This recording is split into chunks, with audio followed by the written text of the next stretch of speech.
Good afternoon, everyone. My name's Duncan. Thanks, Rob, for that. So my talk today is all about how to beat Google's ad engine.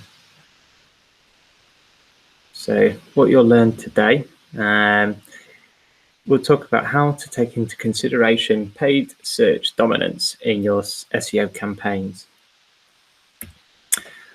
We'll talk about how to access paid versus organic data at a keyword level. We'll talk about the prioritization of keyword tracking.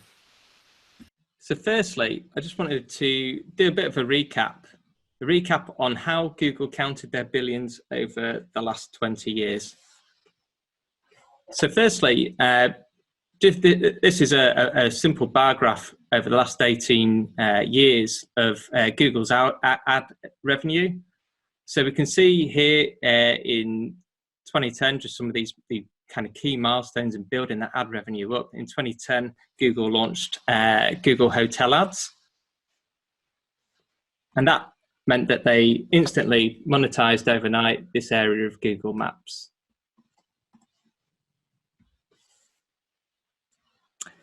Then in 2012, Google Shopping Ads replaced Google Product Listings, which previously to that was classed as Google organic traffic. So that meant that overnight, tons of organic clicks turned into paid clicks.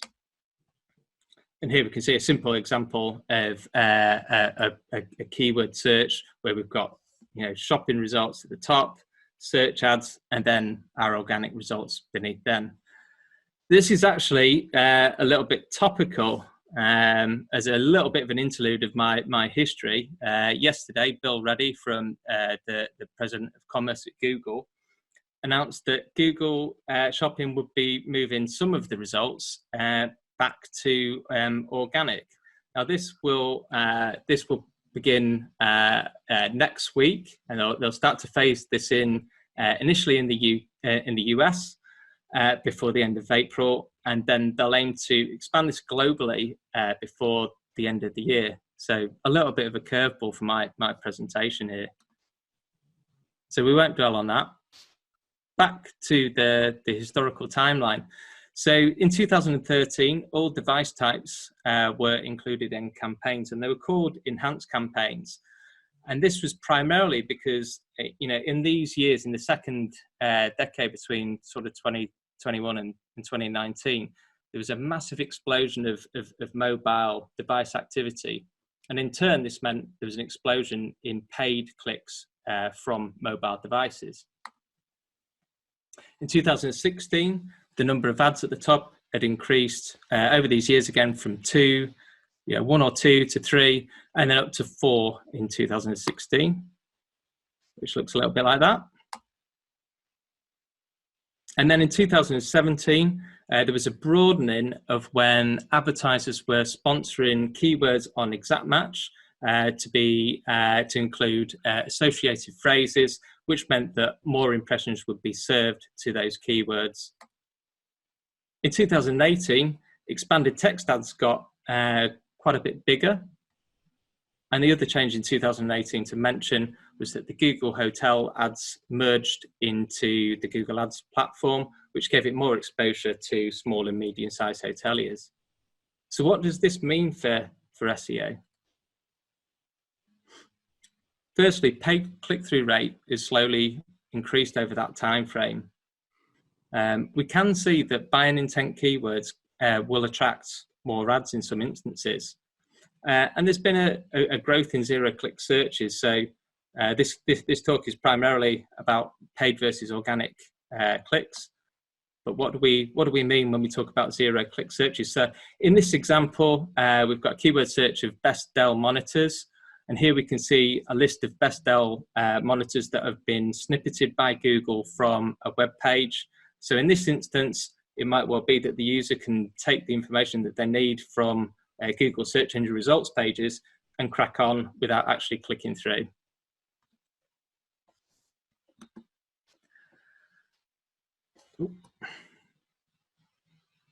Well, we know what this means for SEO from as I've just flicked one slide on there, but this is what we see We can see, for our highly sought after keywords, we see lots of paid search dominance. And ultimately, that means that SEO has become harder. But we don't want to dwell on that. We want to take the challenge on. These are times for definitely taking challenges on. So again, taking another step back, we just wanted to look at the old way of setting SEO targets. So there's a couple of us in the team that are SEO dinosaurs, and unfortunately, as Rob's pointed out from my hairline, I am one of them. The old way, when I first started working in SEO in 2006, we would use the Google AdWords tool. We wouldn't need a Google Ads account. You certainly wouldn't need to enter credit or debit card details. You could search for it via Google and actually find it in the index, navigate to this page, put in your keywords, and find from Google's dataset the average monthly searches. And this is great because you could then export all this information, and then you could start to build an SEO campaign. SEO was, I think it's fair to say, there were plenty of spammy kind of tips and tricks that you could use around about this time. But that aside, when you got high rankings, there were less paid search ads to compete with. So we still see the old way is still buoyant in SEO targeting. So this data in terms of average monthly searches can be seen in lots of different SEO applications. So with this example, SEMrush, which is widely used in our industry, gives you loads of helpful information. But it's quite common for SEO managers and in-house SEOs to get that big list, sort it from high to low in terms of average monthly search volume, and from there start to track those keywords over the weeks and the months. And we've seen in some instances that large companies will track keywords for even years without actually going back and understanding whether they're the right ones to track in terms of how much opportunity there is in terms of organic versus paid. So is this good?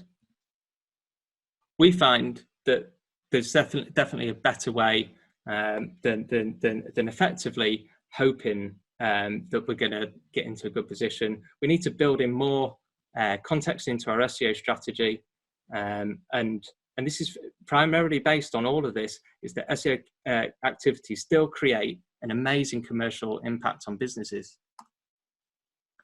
So how do we beat Google's ad engine? And it's all in the targeting, and it's simple as we want to find keywords where there are less paid adverts being triggered. So this is the better way. We need to pick our battles. We need to do that. We need to understand each paid versus organic battle. So how do we do that? Okay, so we're going to just look at some apps now. So firstly, just looking at great piece of software with moz.com. So Moz is free to register, which is why I included it in my talk today. So if there's anyone who's never done any work like this before, you can just jump in and start to get involved in this type of information. So for free, you can use the Keyword Explorer. It'll give you 10 lookups per day. And so with this simple example, I've searched for the keyword weights, and then we can see moz.com reporting 100% organic click-through rate. So what we see here is an unlikely example for a gym equipment e-tailer to optimize for. They might say, oh, that's a bit too broad, it's going to be highly competitive. Maybe perhaps that's true. But what we can see is the keyword weights has got a high organic potential. Moz Paid goes further with exportable functionality. So here we can see a list of keywords that you can then upload as campaigns on Moz. You can then, at keyword level, get all of the organic click-through rates, which is decent data. I think this is for Moz Premium. I think that costs $179 per month. So this is pretty good. Then just looking at one component of this, which is what we refer to as SERP features. So the different types of features that can be triggered within Google's search engine results pages, which some of the elements are paid and some of them are classed as organic effectively. So that could be things like videos, Google Shopping carousels, site links. All these different things are classed as assert features. So it's interesting information. But this talk primarily concentrates, as I said before, on the tug of war between paid results and organic results. So I've just included a link here to RankRanger's visual guide to Google search features, which I'd recommend if you want to learn more about search features. So yeah, as I say, interesting stuff from SEMrush there.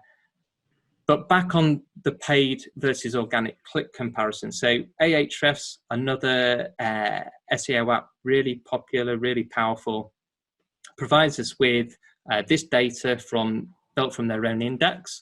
So we can see here on the overview page, once you're logged into aahrefs, the pay versus organic split for any particular keyword. We can see that at a phrase match level, if we would then want to see keyword variations and suggestions.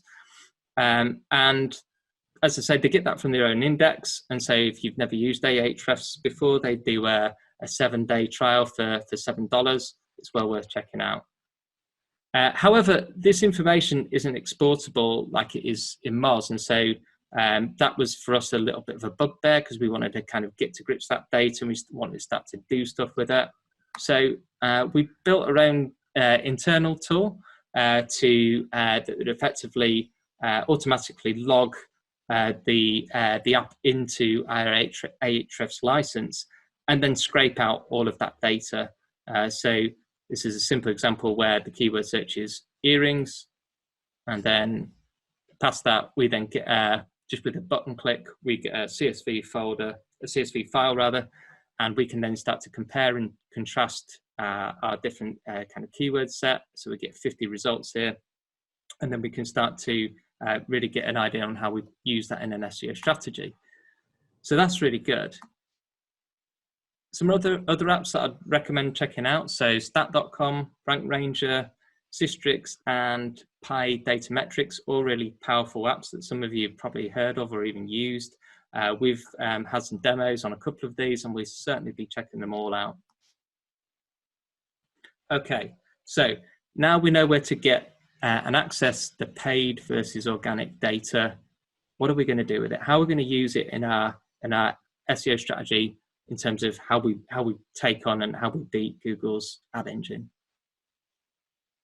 So we want to separate targets from indicators, say indicators of SEO health. So these are some example ranges that we then apply to a group of keywords, and then we rank check them on whatever frequency, it could be daily, weekly, monthly. So our primary target is where a keyword attracts a 65% plus organic click level. And then we have a secondary target, 50 to 64%. And then our third bracket is 26 to 49%. So low organic click potential, but potentially at times of core search algorithmic updates from Google or any high volatility in Google's results, potentially really useful things for us to see from a technical perspective, to see fluctuation, to maybe see negative or hopefully positive trends. The other alternative to that is that we don't track the lower percentage organic clicks keywords, and we just concentrate on the keywords that have got the highest potential. So just looking through some examples where we've taken this in practice. So here we've got that keyword earrings as a category area, and you might want to maybe sometimes take the assumption that ranking for subsection or subcategory keywords in this instance is easier than ranking for a generic keyword, which might actually be true. But what we can see here is that the percentage between organic clicks and paid clicks is really similar in terms of earrings versus hoop earrings and stud earrings and drop earrings. So we might then want to actually kind of prioritize them to the same level in terms of our SEO strategy. Then in toys, we rank check 115 keywords, and this was just a little bit of kind of playing out with these techniques. And we could see that terms with UK attracted a higher than average organic click percentage. So the average being 55%, but terms with UK attracting 64%.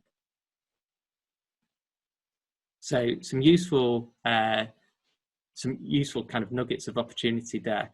And then moving on in terms of this toys example, toy brands, like a lot of brands, have a large organic click volume. And that's mainly because of a couple of things. The first thing is the user is actually looking for that brand's website. But also it's largely due to limited search ads being shown due to trademark protection. So again, historically, we might have said, well, do we really want to try and rank a website for Nerf or Nerf guns or Fisher Price? Because it's going to be really difficult. But we sort of take the viewpoint of anything between position 3 and position 10. If we can get on the map there, we've got a larger amount of real estate because there are fewer ads on the page. So this is all interesting stuff. Okay, so just to summarize my talk today, really, pick your battles. I can't emphasize this enough. You know, Google's results for years have been changing. You know, if you think back to when we're looking at that recap in terms of how Google have counted their billions, it's really important that we operate in an intelligent way. So dig deeper in your objectives and targets phase of SEO strategy. Focus on higher organic click potential. And keywords with lower organic click potential, they can become SEO health indicators, or alternatively, just don't measure them at all. Okay, thanks everyone. That was my talk on how to beat Google's ad engine. More than happy to answer any questions outside of this call or right now. So thanks everyone for your time. Cool, good stuff. Thanks for that, Dunk. Couple of questions that I think we had sent in prior to this was one of them was quite interesting. Is should I optimize for 0-click traffic positions, knowing that it won't generate any traffic? It's a great question. I think that for a while, I think the more progressive kind of thinking in SEO definitely embraces 0 clicks, because you've got to kind of accept that, you know, it's Google search engine. So if they decide to give more dominance to paid search, if they also decide to give more dominance to 0 click, then from a branding perspective, it certainly makes sense to be the brand or the website that provides that information that's ranking really highly. So yeah, I think it's definitely a good thing to acknowledge and having as part of your SEO campaign. Cool, good. And how frequently would you recommend someone updates their SEO targets? We would update our SEO targets at Spike every 2 to 4 months. The data work that we primarily use is from aahrefs, which does tend to move about. And as we highlighted, a significant change with Google in terms of moving organic listings into Google Shopping. It's a great example of, you know, if you didn't actually perform like an update and a check on all your target keywords, then in that time frame, we would expect a little bit of movement in terms of percentage of clicks that go to paid versus organic. So yeah, every sort of 2 to 4 months. Cool. One more question that we've had from Ash is, how is UX making an impact on the SEO space in terms of ranking? Yeah, the UX space is a really interesting one, because you know, Google wants to you know, rank high quality content, but it also wants to rank resources that provide someone with the best possible user experience. So it's something that through you know, lots of clever machine learning and lots of you know, capable work done by humans in terms of content quality rating. Usability is most definitely a growing and prominent factor, and should definitely be included within any SEO campaign. It's a good question. Cool, good stuff. Right, thanks. That Dunk, that's awesome.